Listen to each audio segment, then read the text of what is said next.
Dios te salve María, llena eres de gracia, el Señor es contigo. Bendita tú eres entre todas las mujeres, bendito es el fruto de tu vientre, Jesús. Santa María, Madre de Dios, ruega por nosotros pecadores, ahora y en la hora de nuestra muerte. Amén. En el nombre del Padre, y del Hijo, y del Espíritu Santo. Amén. Queridas hermanas, vamos a referirnos a la vida consagrada, a nuestra propia vida, que ha tomado un rumbo particular por un llamado que el Señor nos hizo. Queremos encontrar la presencia y el auxilio de la Santa Virgen María en todo lo que nosotros somos y hacemos. Y por eso yo creo que podemos empezar con una pregunta muy sencilla. ¿En qué consiste nuestra vida consagrada? ¿En qué consiste? Hablar de nuestra vida consagrada es hablar de qué. Yo voy a mencionar aquí como 5 dimensiones de la vida consagrada. Me agrada mucho que en este ambiente de formación, pues seguramente varias de ustedes pues están tomando también sus apuntes. Eso nos hace bien. Entonces, ¿cuáles son esas 5 dimensiones, 5 principales dimensiones de la vida consagrada? Empezamos por una palabra que nos define: seguimiento, discipulado. Cuando cuando el derecho canónico habla de la vida religiosa, dice, es básicamente sequela Christi, seguimiento de Cristo. Es el impulso del amor que quiere estar cerca, que quiere seguir de cerca a Jesús. Por supuesto, todo cristiano está llamado a ser seguidor de Cristo, pero es un seguimiento el nuestro, un seguimiento que quiere ser más cercano, seguimiento cercano de Cristo. Por eso podemos decir que la vida consagrada, que la vida religiosa, tiene una medida en cierto modo infinita. ¿Cuándo llegaré a ser verdaderamente religioso? Cuando Cristo suceda en mí. Cuando todo lo que suceda en mí tenga el aspecto de Cristo. Hay una frase impresionante de San Pablo, allá en sus cartas a los Corintios, dice, ¿quién conoció la mente del Señor? Y después añade, nosotros tenemos el pensamiento de Cristo. Es una frase que podría parecer casi vanidosa, casi arrogante. Nosotros tenemos el pensamiento de Cristo. Y también es de San Pablo en Gálatas, aquello que nos ha fascinado, estoy seguro, desde el comienzo de nuestra vida religiosa. Ya no vivo yo, es Cristo quien vive en mí. Entonces, nuestra vida religiosa es seguimiento cercano de Cristo. Y por eso, cuanto más alejados estamos de Él, aunque sigamos llevando un hábito, aunque sigamos teniendo una identidad ante la iglesia, nuestro ser de consagrados se ha disminuido. Por el contrario, cuando queremos aproximarnos más a Él, haciéndole caso a Filipenses capítulo 2, tened entre vosotros los sentimientos de Cristo, dice Filipenses capítulo 2. Cuanto más nos movemos en esa dirección, cuanto más siente un alma consagrada, yo quiero tener los sentimientos de Cristo, o como dijo el mismo Pablo, yo quiero tener el pensamiento de Cristo. Yo quiero que me suceda lo que le sucedió a Cristo. Eso es lo propio de la vida religiosa. Entonces, la primera dimensión nuestra como religiosos se llama seguimiento. también la podemos identificar con la palabra discipulado.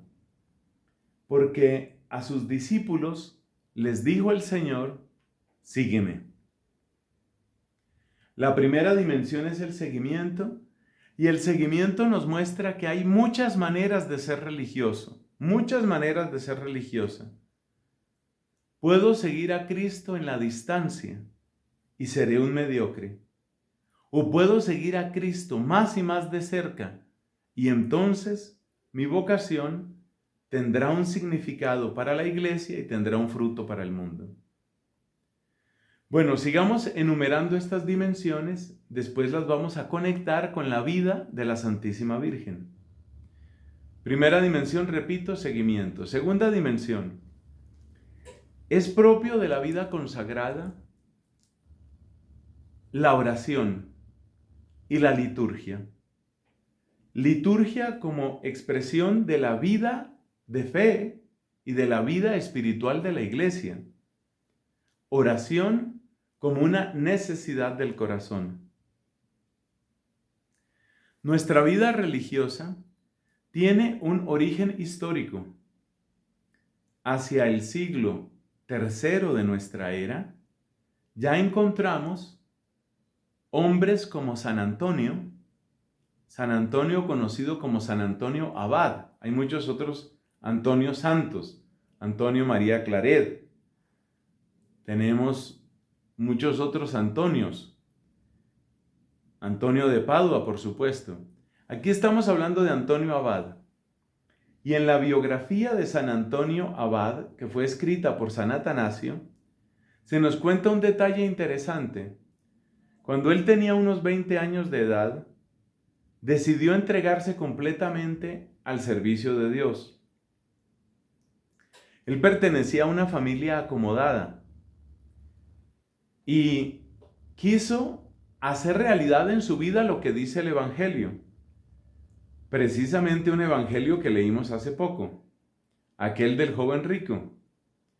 Le dijo Cristo al joven rico: si quieres ser perfecto, vete, vende lo que tienes, dalo a los pobres, ven y sígueme. Aquel joven rico del evangelio no lo hizo, pero Antonio Abad, que era joven y era rico, sí lo hizo. Él vendió lo que tenía, lo repartió a los pobres y se dedicó a una vida de penitencia, de oración y de formación. Es de los primeros religiosos, de los primeros consagrados que cuenta la iglesia. Pero en la misma biografía de San Antonio se nos dan dos datos muy interesantes que muestran que ya había gente consagrada en ese tiempo. Antonio tenía una hermanita que era menor que él. Y aunque él sentía ese impulso de dedicarse solamente al servicio de Dios, pues tenía, por supuesto, una preocupación por su hermana, qué iba a pasar con ella. La biografía de San Atanasio nos cuenta que ella decidió finalmente. Él entregó a su hermana, que era niña o adolescente, dice la biografía, a un grupo de vírgenes consagradas que tuvieron buen cuidado de ella, pues para educarla y seguramente para llevarla por el camino del servicio a Dios.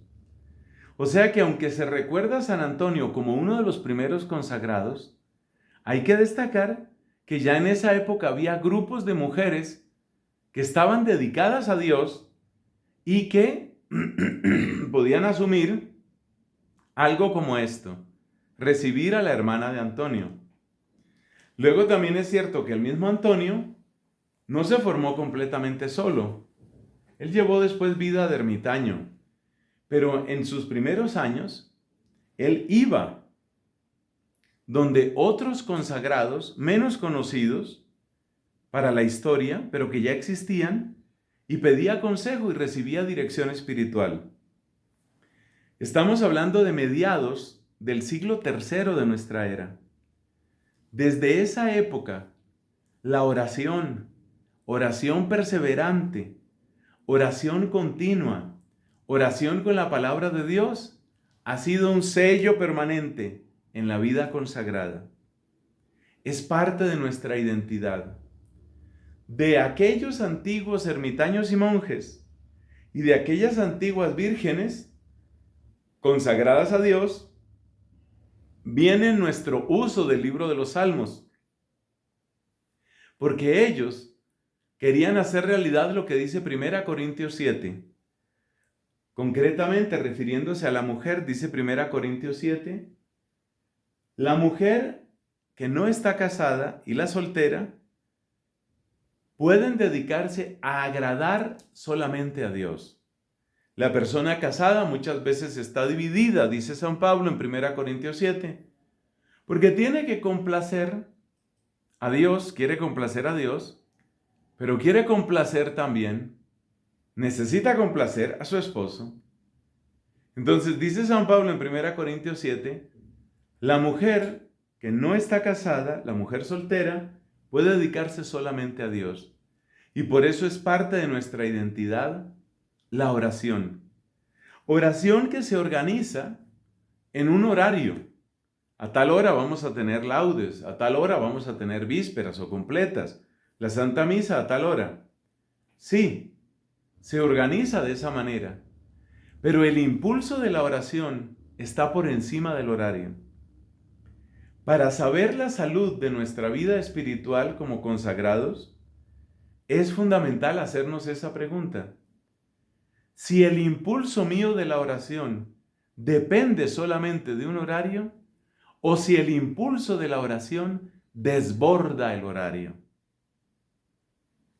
Y de nuevo, ahí podemos medir la mediocridad o la buena salud de nuestra vocación.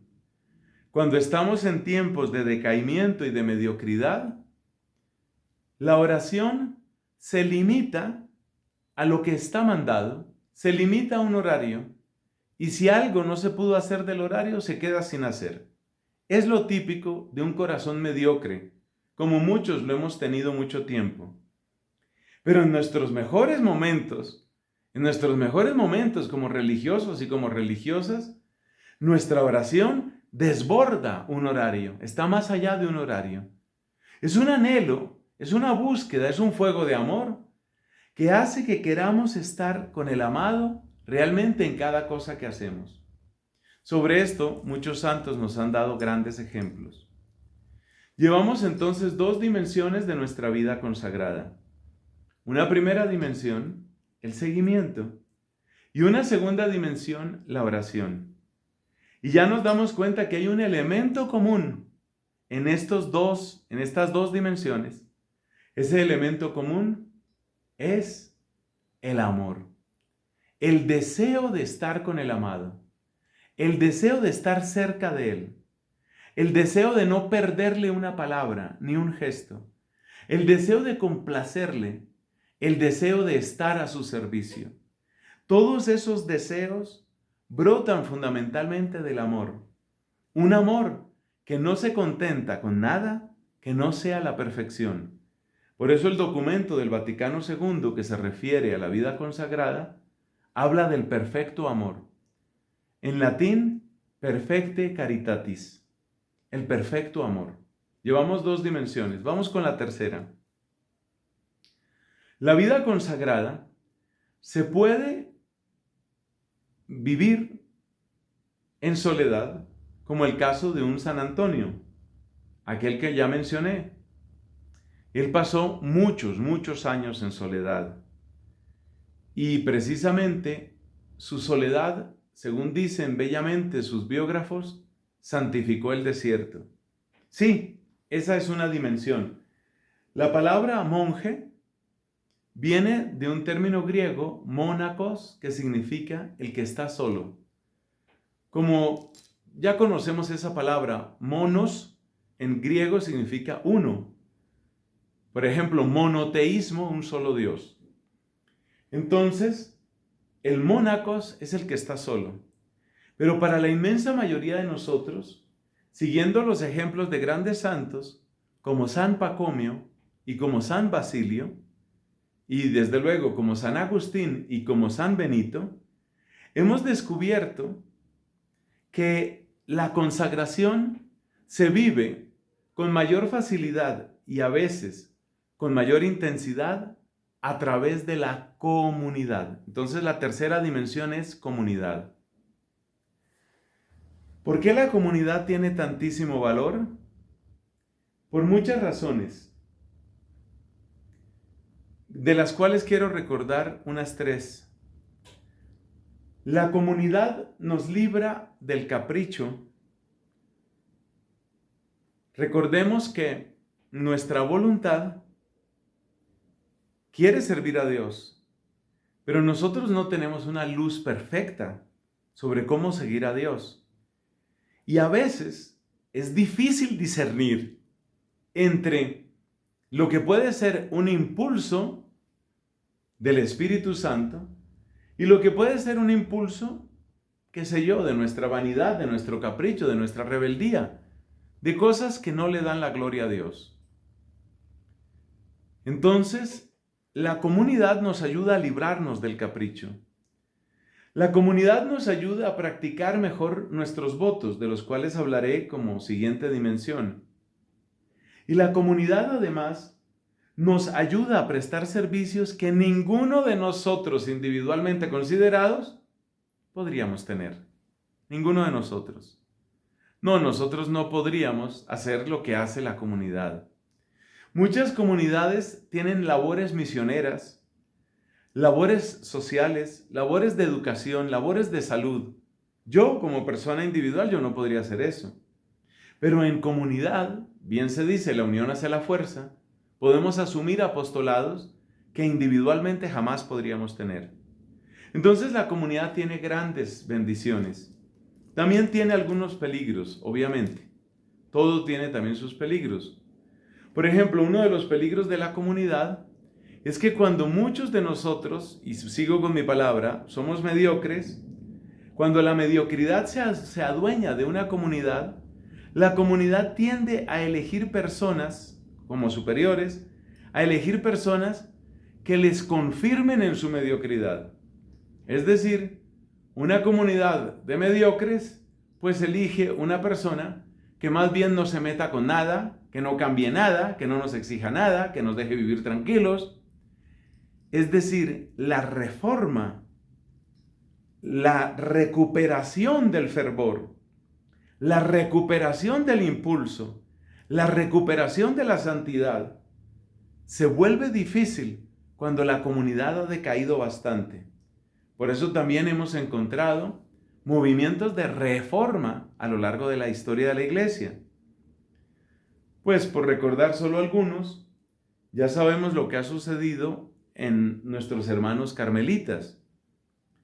Santa Teresa de Jesús, allá en el siglo XVI, sintió el impulso y la necesidad de buscar otro modo de consagración, un poco más estricto. Porque la mediocridad se vuelve contagiosa. Y entonces, fácilmente sucede que cuando vamos a elegir superiores, pues buscamos gente que nos ayude a seguir en lo que ya estamos. Es muy raro el caso en el que una comunidad que ha caído en mediocridad elija a una persona que les va a exigir. Es algo parecido a lo que sucede en el plano físico. Pues yo no he tenido la experiencia de tener entrenador en un gimnasio. Ahora trato de cuidar mi salud un poco más de lo que hice hace unos años. Pero cuando uno se ha vuelto así perezoso y cuando uno se ha vuelto así descuidado y tiene su sobrepeso y tiene sus malas costumbres para la salud, pues es difícil que uno busque como entrenador a alguien realmente exigente. Uno prefiere más bien una persona que la tome suave, como decimos en mi país, una persona que deje llevar la vida tranquila. Así, esto es solamente para decir que la comunidad tiene grandes bendiciones, pero también puede producir limitaciones. Lo más grande que tiene la comunidad es la oportunidad de ejercer el amor al prójimo en nombre de Dios. Esto es lo más grande que tiene la vida comunitaria. Y a veces se nos olvida. Por eso, viviremos mejor nuestra vida comunitaria cuanto más amor de Dios haya en nosotros, no amor puramente humano. Porque el amor puramente humano siempre busca a los que sean parecidos a mí, a los que sean de mi mismo estilo, a los que me caigan bien, a los que sean de mi gusto. Ese es el amor puramente humano. Pero cuando hay amor de Dios en nosotros, empezamos a sentir que cada uno de nuestros hermanos es una historia de amor. Y una historia de amor en la que nosotros podemos sumar. Cuando llegamos a ese punto, realmente vivimos la vida comunitaria. Se sabe que uno está viviendo la vida comunitaria cuando uno empieza a mirar a todos los que están con uno, especialmente con los que uno convive, y los mira como historias del amor de Dios. Pero historias incompletas, historias que se siguen escribiendo. Por eso, nuestra vida comunitaria será auténtica y será real expresión de nuestra vida consagrada en la medida en que el amor de Dios palpite en nosotros, de modo que miremos a nuestros hermanos, a nuestras hermanas, como lo que ya he dicho, historias de amor que se están escribiendo, historias en las que uno quiere sumar. La cuarta dimensión es la de los votos, es propio de nuestra vida consagrada, y cada uno de ellos está al servicio del primer punto que ya mencionamos, es decir, el seguimiento. Un voto de pobreza quiere acercarnos a la manera como vivió Cristo. Un voto de castidad quiere acercarnos a la manera como amó Cristo. Un voto de obediencia quiere acercarnos al camino que siguió Cristo, hasta llegar a la cruz, hasta llegar antes a Getsemaní y decir, Padre, no se haga mi voluntad sino la tuya. La quinta dimensión es que nuestra vida consagrada tiene un servicio y en la gran mayoría de los casos, es el caso de ustedes, queridas hermanas franciscanas, es el caso mío, nuestro servicio está conectado con la evangelización, con la difusión del evangelio. Y una vez más, ¿cómo podremos ser verdaderos evangelizadores? Pues si hay fuego, si está ardiendo fuego en nosotros. Para iluminar hay que arder, decía Santo Tomás de Aquino. Para iluminar hay que arder. Para llevar luz a otros, primero tenemos que estar incendiados. Necesitamos amor. Una y otra vez el mensaje al que llegamos es, necesitamos amor. Amor para evangelizar. La evangelización en nuestro tiempo tiene a veces labores muy sofisticadas. Aquí en mi país tenemos, por ejemplo, varias comunidades religiosas que atienden hospitales. Y es impresionante el grado de formación al que tienen que llegar muchas religiosas porque dirigen esos hospitales. No solo trabajan, sino que dirigen en ellos, los dirigen. La evangelización hoy en día requiere mucha preparación desde el punto de vista técnico o desde el punto de vista humano. Grandioso, está muy bien eso. Pero la sola preparación técnica no nos hará verdaderos servidores del Evangelio. No basta la técnica. Lo que necesitamos es tener, pues sí, esas cualidades, esa capacitación humana, pero necesitamos que detrás de esa capacitación haya un corazón que tiene algo que contarle al mundo. Y en eso se detecta si nuestro corazón ha caído en tibieza y mediocridad, o si nuestro corazón ha recuperado su salud y está palpitando al ritmo del corazón de Cristo. ¿En qué se nota? Pues se nota en la necesidad de transmitir lo que Él ha hecho por nosotros. Como dice el Salmo, es un padre de familia en el caso del Salmo, venid hijos, escuchadme, os instruiré en el temor del Señor. Pero también hay otro salmo que dice, os contaré lo que el Señor ha hecho conmigo. Y esas actitudes de paternidad espiritual y sobre todo actitudes de testimonio, son las actitudes que muestran que el corazón está ardiendo. ¿En qué se nota esto? Se nota en que pasa algo muy parecido a lo que dijimos antes con la oración. La oración, cuando uno está en tiempos de mediocridad, se limita al horario. Cuando uno ha recuperado su salud espiritual, la oración desborda el horario, dijimos. Lo mismo pasa con la evangelización. Cuando uno está en tiempos de tibieza, entonces fácilmente la evangelización se limita a un trabajo. tiene un horario y tiene un lugar. Por ejemplo, doy clases, es el caso mío. Yo soy profesor, yo doy clases en la universidad, doy clases en la Facultad de Teología de nuestra Universidad Santo Tomás aquí en Bogotá. Entonces, uno da clases. Cuando uno está en tiempos de mediocridad, la evangelización se limita a la universidad, pues cuando se podía ir a la universidad aquí en Colombia todavía estamos muy limitados en la movilidad por razón de la pandemia. Entonces, cuando uno está mediocre, la evangelización se limita a mis clases, mi horario de clases, y en el caso presente, computador, computador y computador. Eso es cuando uno está en tiempo de tibieza. Pero cuando uno está palpitando con el ritmo de Cristo, entonces la evangelización trasciende el lugar y el tiempo. Es como una persona que está enamorada. La persona que está enamorada, pues tiene mucho que decir y tiene mucho que contar, pero mucho. Y no solamente en un lugar o en un tiempo. Tiene mucho que decir, tiene mucho que compartir. Uno de mis profesores, muchos años atrás, de hecho, el siglo pasado, uno de mis profesores nos decía, la evangelización debe salir de nuestra boca como si ese día hubiéramos desayunado con Jesús. Imagínate que has desayunado con Jesucristo. ¿De qué hablarías tú el resto del día después de haber desayunado con Jesucristo? Pues eso es amar, eso es evangelizar, exactamente eso. Es tener la frescura del aroma de Cristo, el brillo de los ojos de Cristo, la memoria de las palabras de Cristo, pero así como quien ha desayunado con Él. Bueno, todo esto que hemos comentado es como un repaso de las dimensiones básicas de nuestra vida consagrada.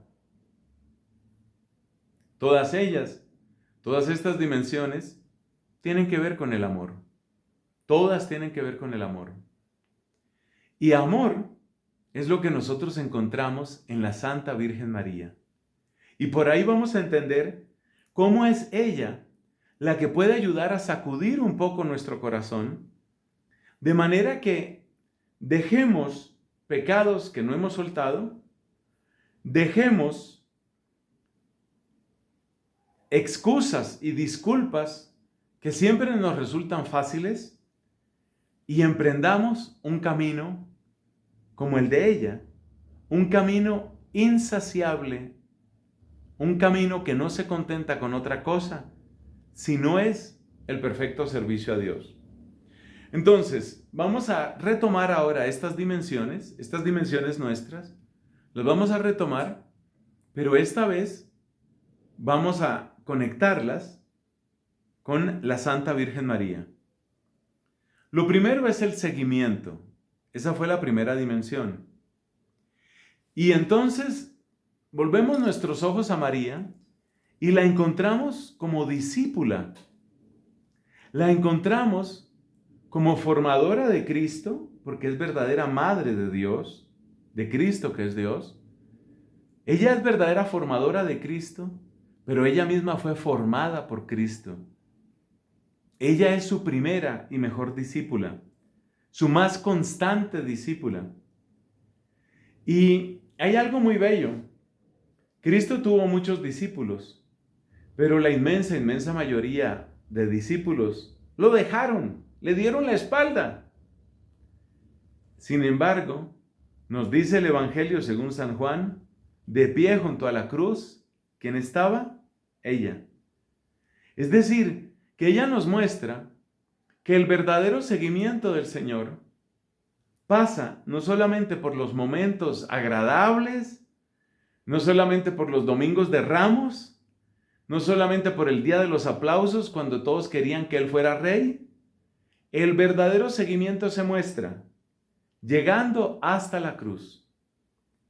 Y yo creo que esa es la gran lección. Vamos a tratar de sacar una lección mariana de cada una de estas dimensiones. Entonces, ¿cuál lección nos da la Santa Virgen con respecto al seguimiento? Nos da esta lección, que el seguimiento alcanza su perfección en las horas de cruz. es ahí donde se da el verdadero seguimiento. ¿Por qué? Porque es ahí donde se perfecciona el amor. Exactamente ahí. Por eso, María es maestra en el seguimiento de Jesucristo. No da la espalda, no se aparta, no se esconde. No tiene que encontrar una excusa para irse. Simplemente está. Y está también en la hora de la cruz. Es precioso, es maravilloso.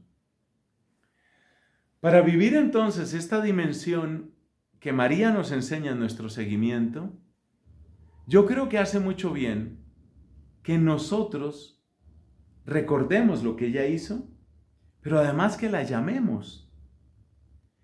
Porque la fe de ella no solamente es ejemplo para nosotros, sino que fue esa fe la que la hizo maestra en la oración, capaz de interceder. No se nos olvide que ella se anticipó a la necesidad de los que estaban celebrando aquella boda en Caná. Ella se anticipa a nuestras necesidades. Ella sabe que el seguimiento no es fácil. Ella sabe que las horas de ingratitud, cuando llega la ingratitud, cuando llega la soledad, cuando llega el desierto, cuando llega el dolor, cuando llega la traición, cuando llega la decepción, todas esas palabras que he dicho son distintas expresiones de lo que solemos llamar cruz. Ella sabe que la cruz nos supera. No me estoy inventando nada. Recordemos ese evangelio que providencialmente se leyó hace tan poco. Dice el evangelio, los discípulos se quedaron espantados cuando Cristo dijo, es muy difícil que un rico entre en el reino de los cielos, porque para los discípulos, los ricos eran los grandes bendecidos de Dios. Y entonces dice Cristo que es muy difícil que un rico entre en el reino de los cielos. Y ellos dicen, pero entonces, ¿quién podrá salvarse? Y Cristo les responde, para los hombres es imposible. Para Dios no, porque Dios lo puede todo. Entonces está claro que la perfecta fidelidad, la perfecta respuesta a Dios está más allá de tus fuerzas y de las mías. Eso nos lo enseña Cristo. Eso lo sabe María. Pero ella, como en las bodas de Caná, ella sabe anticiparse. Ella sabe que el momento difícil puede ser, y muchas veces seamos sinceros, hablo por mí. El momento difícil es más fuerte que nosotros, pero no es más fuerte que Dios. Y ella intercede, y ella acompaña para que nosotros hagamos el seguimiento, el verdadero seguimiento y seamos verdaderamente discípulos. Pasemos a la segunda dimensión. Oración. Oración que tiene su expresión privilegiada, pero no única, en la liturgia. ¿Qué nos enseña María con respecto a la oración? Pues podemos decir que su corazón inmaculado, es el templo más bello que tiene la creación. Es el templo más hermoso. Su corazón fue el lugar donde nuestra especie humana le dio un sí pleno a Dios. Fue el lugar donde se escuchó de verdad a Dios. Hay una expresión que le escuché hace poco a un sacerdote, él es el director de Radio María en Francia, el padre Mathieu, y él tiene una expresión muy bonita. El amor recorría con libertad el corazón de María. Escribe esa frase que te conviene. El amor de Dios recorría con libertad el corazón de María. Esa es un alma consagrada. Esa es una verdadera religiosa. ¿Tú te imaginas que se pueda decir eso de nosotros? Yo predico esto y siento vergüenza.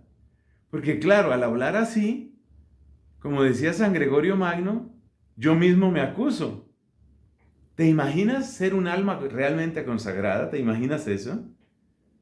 Que se pueda decir de ti, como predicaba bellamente este sacerdote de la Virgen, y decía, el amor de Dios recorría con libertad el corazón de María.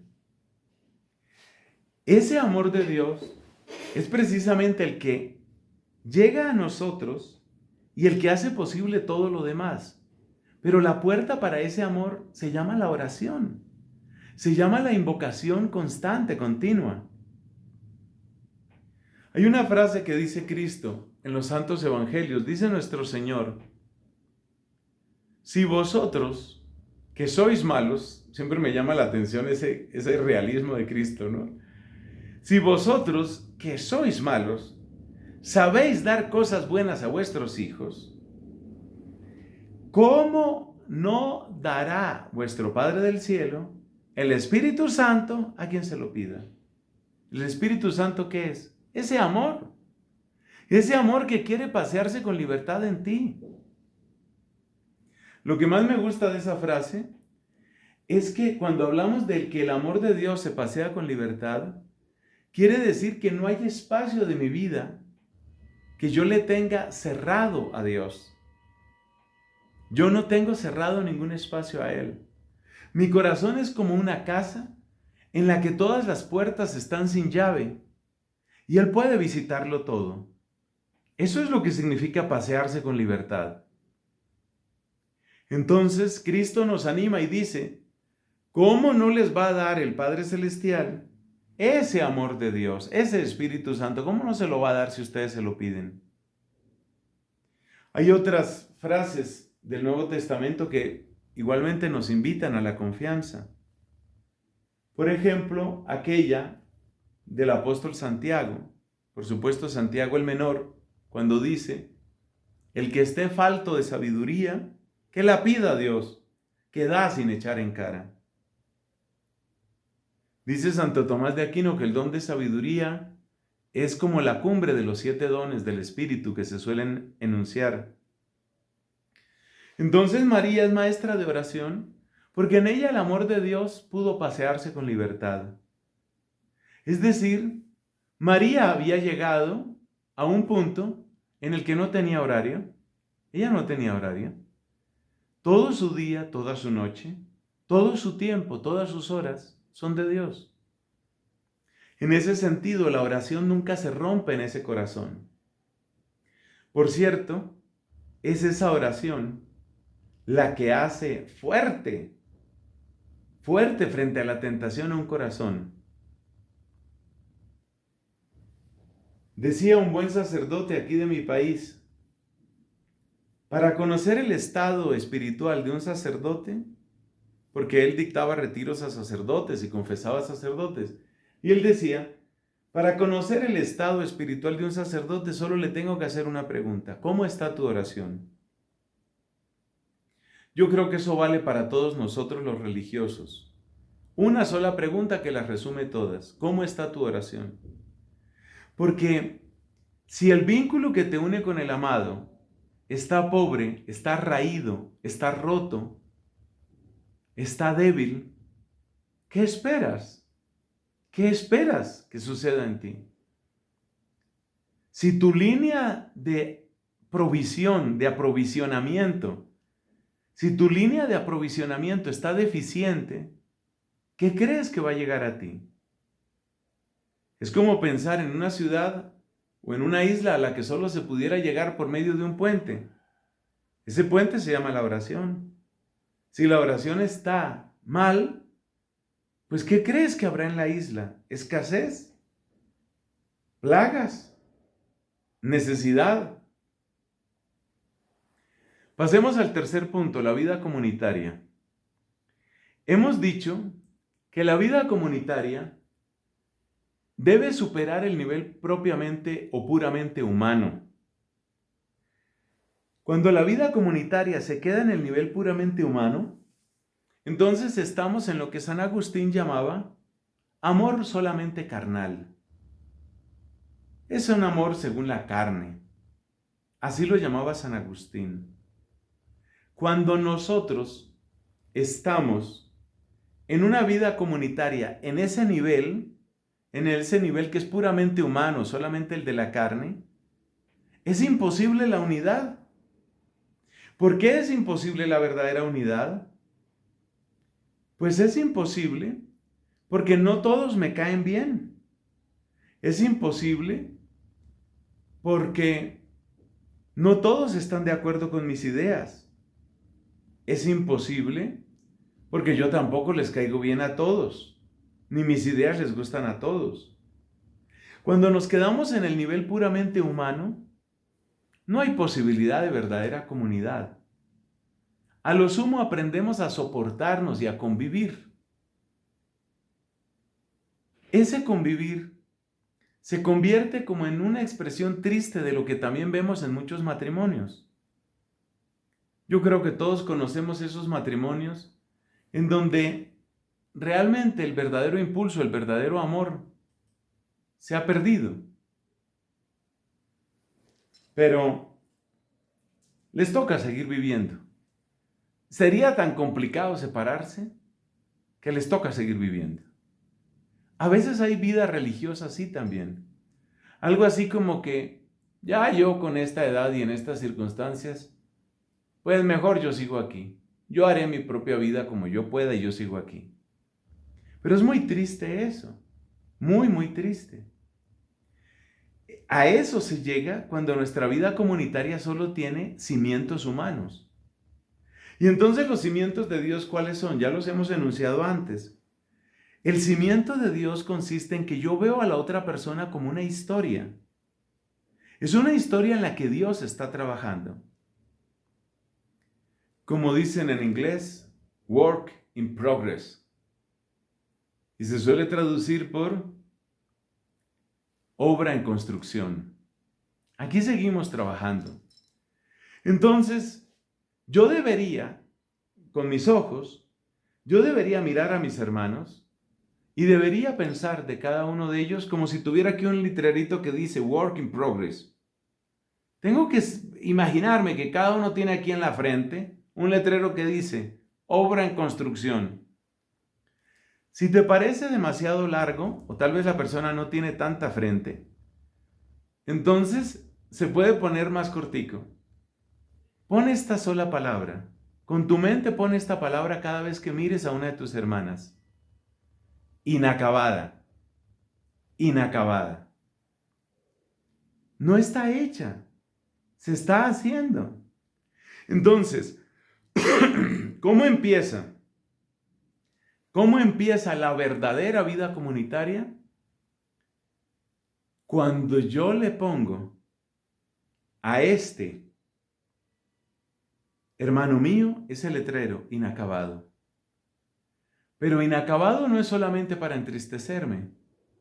Inacabado quiere decir que hay una razón por la que Dios lo tiene en esta tierra. Y esa razón es porque Dios, yo no voy a decir Dios quiere acabar con él. No, por favor no cambien mis palabras. Dios quiere acabar su obra en él o en ella. Entonces, esa es la verdadera vida comunitaria. ¿Y qué nos enseña la Santa Virgen? Pues nos enseña exactamente eso. Ese es el amor que ella tiene. Esa es la manera como se preocupa por nosotros. Hay un ejemplo del cual se predica muy poco, un ejemplo de la Virgen, del cual se predica muy poquito. Y yo creo que hay que mencionarlo más. ¿Cuánto tiempo pasó entre la cruz y Pentecostés? Según las cuentas que nos hace la Biblia, 50 días, un poquito más, porque los 50 días pues serían desde el día de resurrección, dice uno. 50 días básicamente. En el momento de la cruz, María se da cuenta que los discípulos, los apóstoles concretamente, habían abandonado a Cristo. ¿Y en Pentecostés dónde está ella? ¿Dónde está? Orando. ¿Orando con quiénes?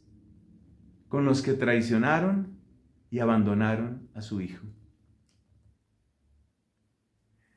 A mí esto me impresiona, a mí esto me habla de la grandeza de su corazón de mujer, de su corazón de mamá, de su corazón de creyente, de su corazón de hija y madre de Dios.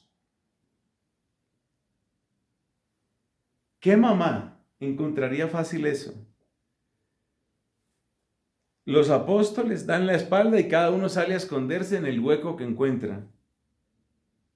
Menos de 2 meses después, ahí está María con ellos, ahí está, orando con ellos, pidiendo para ellos el don del Espíritu. ¿Qué explicación tiene eso? Solo hay una explicación.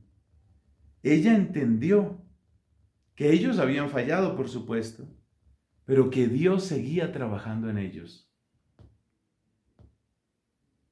Entonces, cuando sientas graves disgustos con un hermano, con una hermana de comunidad, conviene recordar estas palabras.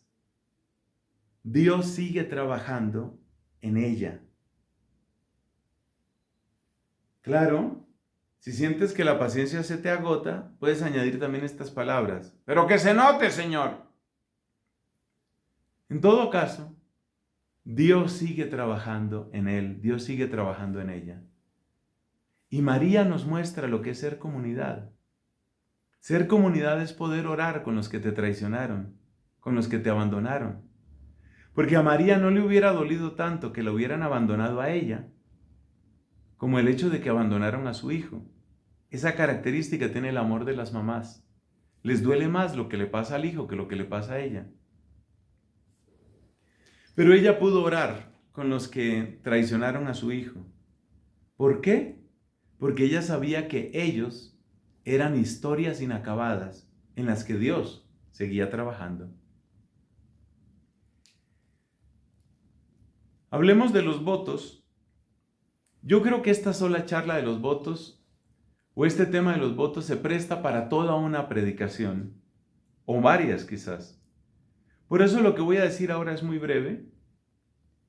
Y es posible que me vuelvan a invitar. Entonces, si me vuelven a invitar, entonces no se pierdan el próximo capítulo donde hablaremos más, por ejemplo, de los votos. Pero en este momento hay que mencionar cómo María vivió esos votos. Cómo María fue aquella humilde nazarena, aquella mujer que cuando va a presentar su hijo en el templo de Jerusalén, lo único que puede pagar, junto con su esposo, lo único que puede pagar son un par de tórtolas o 2 pichones. Y la ley de Moisés es muy clara. ¿Sabes lo que dice la ley de Moisés sobre esto de las tórtolas, no? Dice, pero si son muy pobres, que ofrezcan por lo menos un par de pájaros. Si son muy pobres. María está en ese rango. Esa fue la vida de ella. Con respecto a la castidad, pues poco tenemos que decir. De tanto que predica la iglesia. Las fuentes son muchas. Solo quiero recordarles una comparación, tal vez la más hermosa que se ha hecho, sobre la castidad de María Santísima. Esa comparación es que en el Cantar de los Cantares se describe a la amada como un huerto sellado, un huerto cerrado. Huerto cerrado significa que nadie se acerca a él y nadie come de sus frutos sino el dueño del huerto. Dueño del corazón de la amada en el Cantar de los Cantares es el amado. Y él llama a la amada huerto sellado porque siente que todo el amor de ella es para él. Ese elogio se ha dicho de María. Me parece lindísimo, me parece bellísimo. Me parece poesía bíblica en su más preciosa expresión. Y es muy bello pensar que nosotros estamos llamados a vivir también así. Ese huerto cerrado no significa que no entren en nosotros otros amores. Por supuesto que amamos a los demás, pero amamos a los demás en Dios y desde Dios. Amamos en el amado. Y precisamente porque el amado vive en nosotros, por eso nosotros amamos como Él ama. Con respecto a la obediencia, pues no es difícil encontrar nuestra comparación. Porque ella misma dice, Idú, Hedule, Kuriu. Aquí está la esclava del Señor. Hedule. Esa es la palabra griega para decir esclava. La que no tiene otro plan, la que no tiene otro proyecto. Si hay algo admirable tanto en José como en María, pero por supuesto siempre brillará ella tanto. Si hay algo admirable, es que ella no tenía otro plan, no tenía otro proyecto, no tenía otro negocio. Nada más quería hacer en esta tierra, sino solo lo que Dios quería para ella. Esto es admirable y es impresionante. Y por último vamos a la evangelización. El pasaje clásico que nos habla de la evangelización es cuando ella, habiendo recibido buena noticia del ángel, buena noticia para sí misma, pero también buena noticia sobre su pariente Isabel, se pone en camino, presurosa para servir. Y en su servicio lleva el tesoro más grande, lleva al Hijo de Dios. Cuando uno se pone a pensar, servicio, con prisa, llevando a Jesús, oye, ¿no es eso exactamente nuestra vida? Servir con prisa, con la urgencia que da el amor, llevando al Hijo de Dios. Ella es nuestra referencia. Pero aunque esa es la imagen más viva que tenemos de su servicio, no debemos olvidar que el máximo servicio que ella prestó, lo prestó muchos años después, cuando entregó a su Hijo en el Calvario. Aquellas frases sobre las que predica San Bernardo con tanta elocuencia.